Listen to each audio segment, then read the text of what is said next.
I hadn't stepped foot in that office since Grandpa Merrick's health began to decline.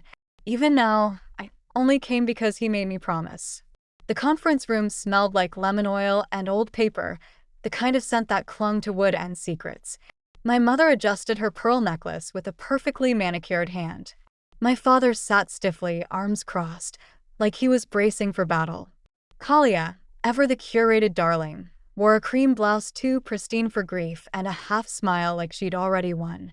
Mr. Halpern, Grandpa's lawyer for over 3 decades, cleared his throat and opened the folder with slow, deliberate movements. "We are gathered to honor the final wishes of Merrick Wynne," he said. His voice didn't waver, not even as he looked directly at me before reading the allocations aloud. "To Kalia Wynne," he began, "the Jackson Hole cabin and the vintage 1959 Gibson guitar."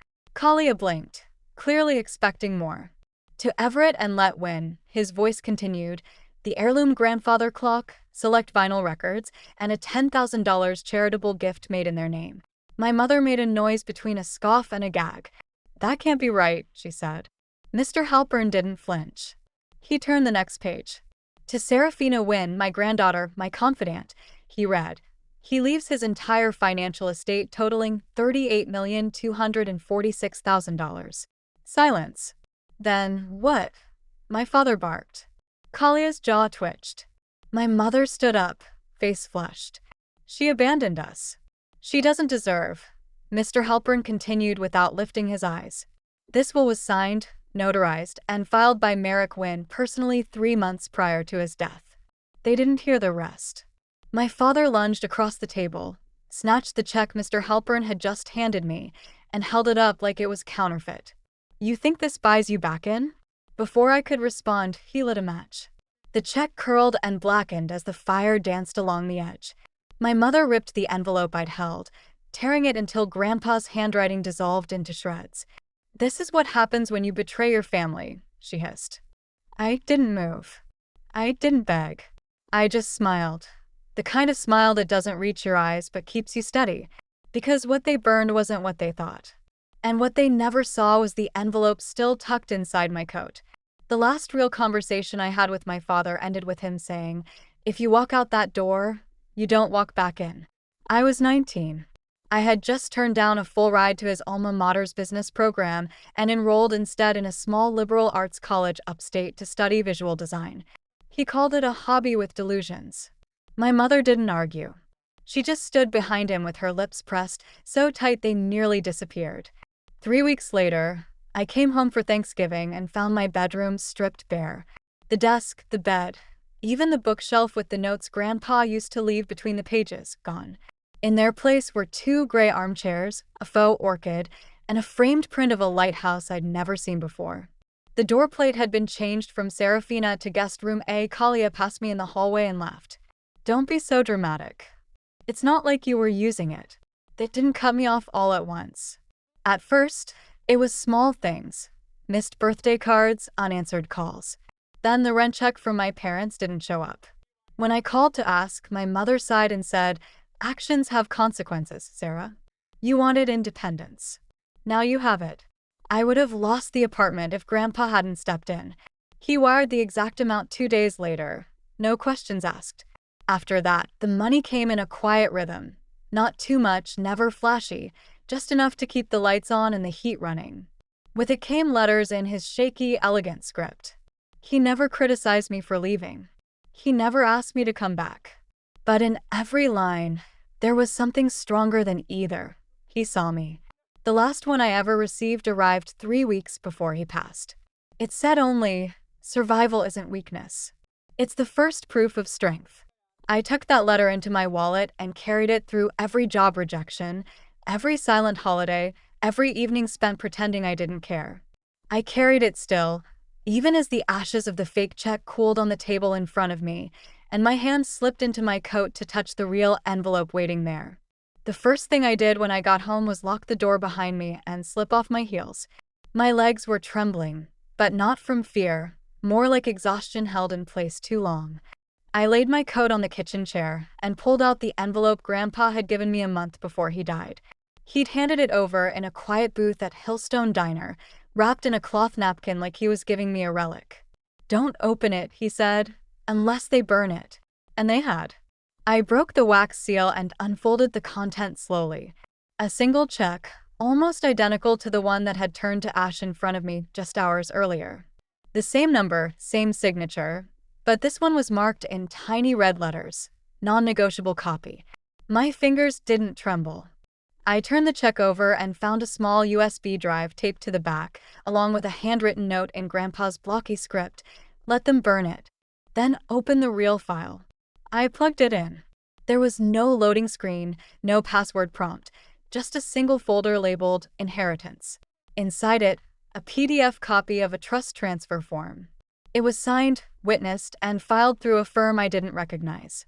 The account number ended in digits I'd memorized as a child, his birthday backwards. The funds were real. The transfer had already happened weeks ago. The check they torched wasn't just a decoy. It was bait. I leaned back in my chair, the silence in my apartment thick as velvet. This wasn't about them anymore. It hadn't been for a while. Grandpa hadn't just trusted me. He'd planned for their reaction step by step. And now so would I. The next morning, I tried to check my bank balance. Part habit, part reassurance. The screen blinked once, then again before an error message appeared, account not found. I tried another card, declined. I refreshed the login screen and typed everything slower, as if being precise could fix the glitch. Still nothing. At first, I told myself it was a security lock, maybe a fraud flag from yesterday's events. But when I called the bank, the man on the other end of the line sounded hesitant. "I'm sorry, Miss Wynn," he said, tapping at keys I couldn't see. "Our system has your account marked inactive. Deceased, actually." My mouth went dry. "That's a mistake," I said. He paused. "It was certified by the registrar's office. Dated 2 weeks ago." I hung up before my voice could crack. The DMV confirmed it an hour later. The woman behind the glass screen blinked at her monitor, frowned, and said, "You're flagged as legally deceased. Death certificate filed under your full name, Serafina Letwin." Her tone was flat, but her eyes flicked up to me with pity. "You'll need to file a correction. That process can take months." I didn't answer. I walked out into the cold, dazed, as if someone had peeled the edges of the world back and revealed that everything I thought was solid could vanish. Across the street, a woman stood still, half-shadowed beneath a row of bare-limbed trees. Her sunglasses were too large for the gray sky. She wore a pale blue silk scarf looped once around her neck, the same scarf my mother claimed the dry cleaners had lost 3 years ago. She didn't smile. She didn't look away. She was watching.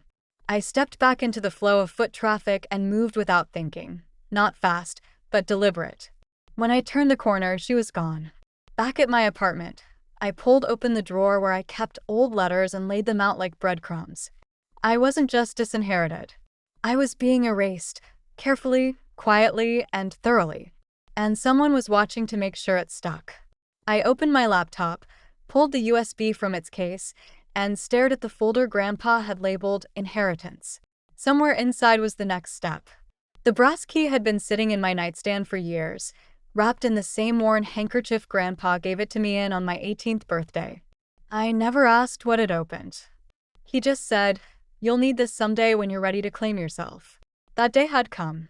Langford Private Vault sat behind an unmarked door near the edge of the historic district, tucked between a boutique wine shop and a faded bookstore.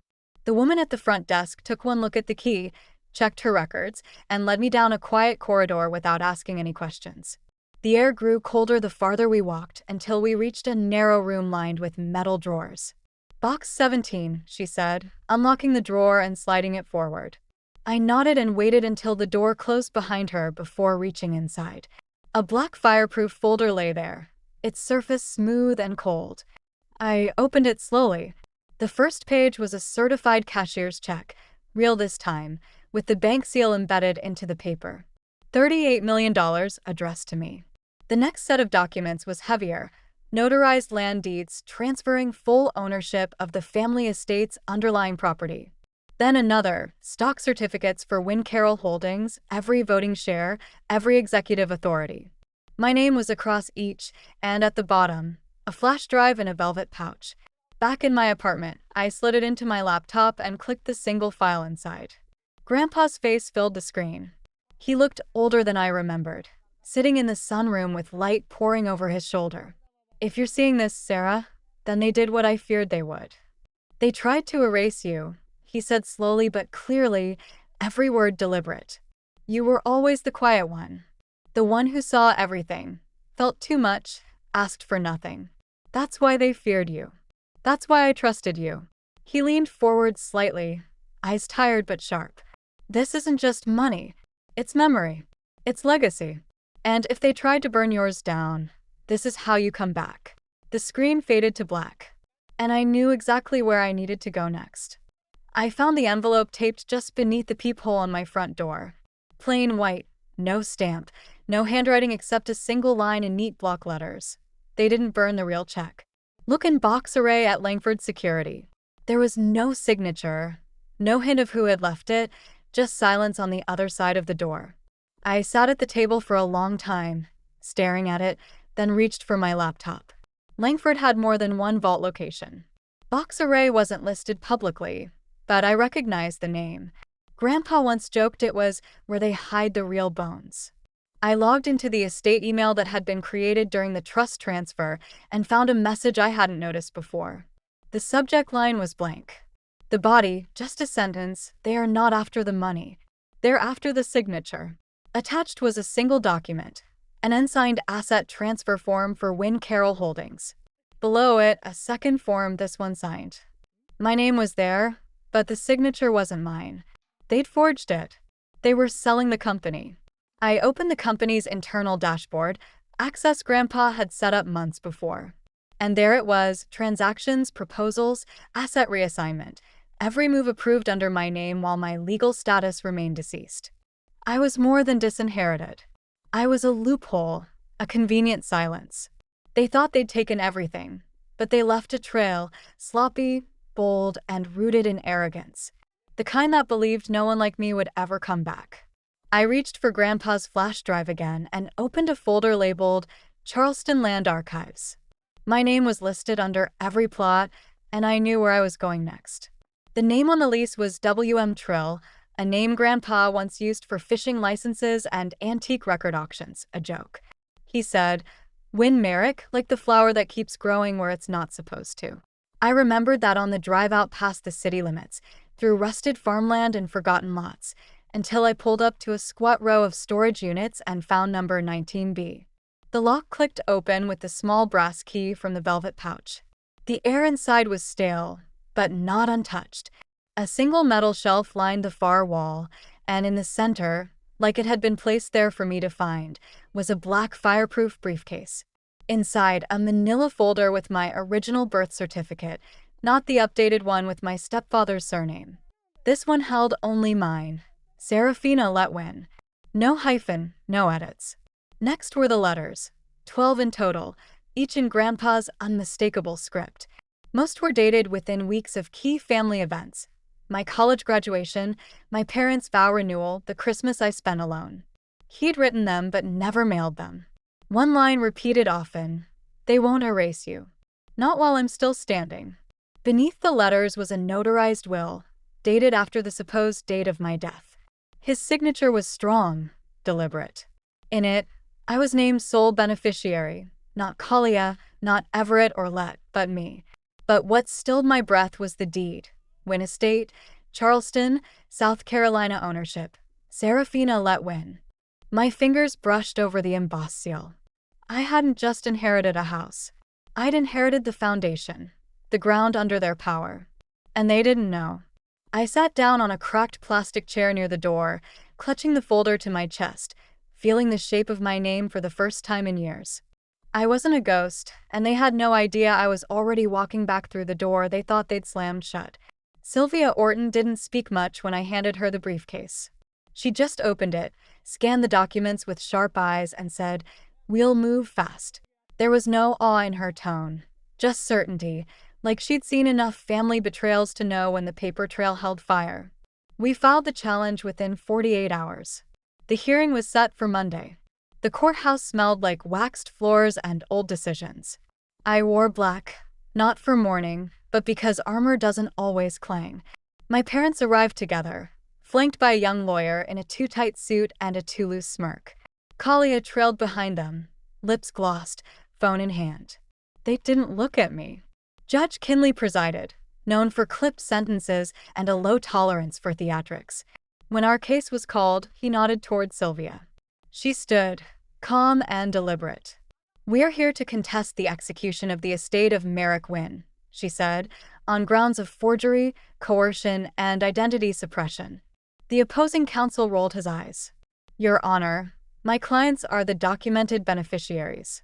Any attempts to revise the will posthumously are not only unfounded, they're emotional." Sylvia tapped her tablet. "Your Honor, the deceased anticipated this." With a single click, the lights dimmed, and the screen behind the bench lit up. Grandpa's face appeared. "If they're watching this, it means they tried to bury her," he said, his voice steady, even. "Let the record show I changed the will knowingly, under no pressure. I made Serafina sole heir because she earned it, because she endured." The courtroom went still. Kalia's mouth opened, then closed. My mother paled. My father shifted like he was about to interrupt. But Judge Kinley raised a hand. "Enough," he said, his voice cold. He turned to them. "You didn't just try to manipulate this court. You tried to erase a person." Then he looked at me. "This court recognizes Serafina Wynne as the sole legal heir to Merrick Wynne's estate. The respondent's assets are to be frozen pending further investigation." I exhaled, not from relief, but release. The damage was done. Now came the reckoning. Kalia texted twice before I answered. The first message was short, "Please." The second was longer, clumsier. "Can we just talk? Just us." Like before. I agreed to meet her at a cafe near the courthouse. Neutral ground, no history attached. She was already there when I arrived, stirring a coffee she hadn't touched. Her smile trembled when she saw me. "I didn't know," she said before I could sit. "About the death certificate, about the will. They told me it was a routine form. I just signed where Dad told me to." I didn't speak. I set my phone on the table, screen dark, but recording. "I swear, Sarah, I didn't mean for any of this. I didn't know they'd go that far." Her voice cracked. "I thought we were just trying to protect what was ours." "What was yours?" I repeated. She flinched. "I mean, I didn't think you'd fight. You always just left." That part was true. But I wasn't the girl who left anymore. "I'm sorry," she whispered. I was scared. I thought if I didn't go along, they'd cut me out too. I watched her wipe a tear with the sleeve of her expensive coat. It wasn't that I didn't believe she felt regret. I just didn't care if she did. No threats, no rage, just silence. I stood, tucked the phone back into my pocket, and stepped away without looking back. Her voice followed me halfway across the cafe, but I didn't stop. Outside, the air smelled like distant rain. I pulled my coat tighter and walked, not toward the past, not even toward revenge, just forward. And waiting in my inbox was the final document Grandpa had left me, marked in bold, "Transfer of deed, effective upon confirmation." The courthouse steps were quieter than I expected. No cameras, no confrontation. Just the sound of my boots tapping steady against old concrete as I made my way down.